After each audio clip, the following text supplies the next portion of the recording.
Down with the anti-India bakwas. We've seen Muslim women in full burqas attending Narendra Modi's rally. विदेशी media किस तरह से भारत और PM Modi के खिलाफ जहर उगलती है, ये तो आप कई बार देख चुके हैं। भारत विरोधी सवाल पूछने के लिए अमेरिका ने तो पाकिस्तान और बांग्लादेश के कुछ पत्रकारों को गोद ही ले लिया है।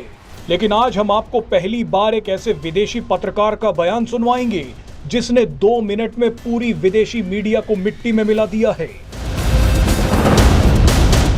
ये विदेशी पत्रकार भारत के लिए अपने देश से ही भिड़ गया है। इस पत्रकार ने पश्चिमी देशों की मीडिया को उठा कर पटका है।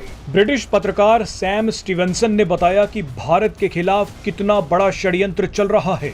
सैम स्टीवेंसन ब्रिटेन में डेली एक्सप्रेस नाम का अखबार चलाते हैं और वो इस वक्त भारत में लोकसभा चुनावों को कवर करने आए हैं। सैम स्टीवेंसन का पूरा बयान हम आपको सुनवाएंगे, लेकिन उससे पहले उनके बयान की कुछ जबरदस्त बातें आपको बता देते हैं।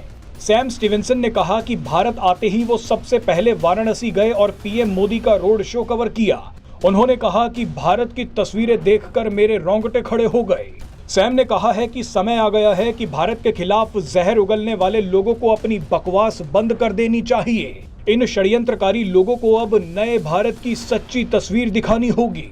सैम स्टीवेंसन ने कहा कि ब्रिटेन और पूरे यूरोप में भारत के बारे में नकारात्मक खबरें ही दिखाई जाती हैं।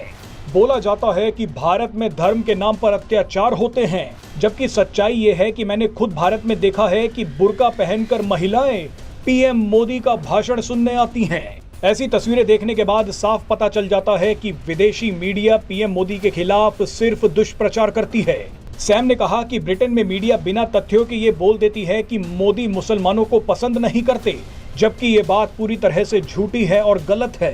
सैम स्टीवेंसन ने कहा कि भारत में सिर्फ उन मुस्लिम लोगों के खिलाफ बात हो रही है जो गैर कानूनी तरीके से बांग्लादेश और म्यांमार से भारत में घुस आए हैं। आइए अब आप खुद सैम स्टीवेंस का बयान सुन लीजिए।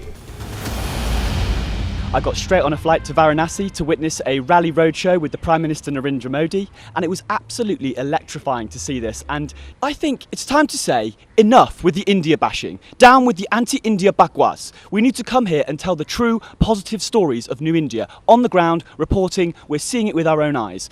Unfortunately, a lot of the narratives that exist in London and across Europe are negative stories about India. We're hearing things like religious divisions, but that's not what we've witnessed on the ground. We've seen Muslim women in full burqas attending Narendra Modi's rally. It's time to start telling the positive stories of New India, of this great nation on its epic trajectory to becoming a $5 trillion economy in the future. Unfortunately, the perceptions of India across Europe and the West are not good. And this is because we are being fed negative stories from the press. The British media are attempting to simplify something that's very complicated.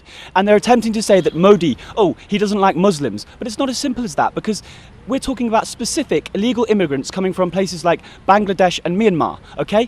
But they're tarring him with one brush. They're saying Modi is anti-Islam. But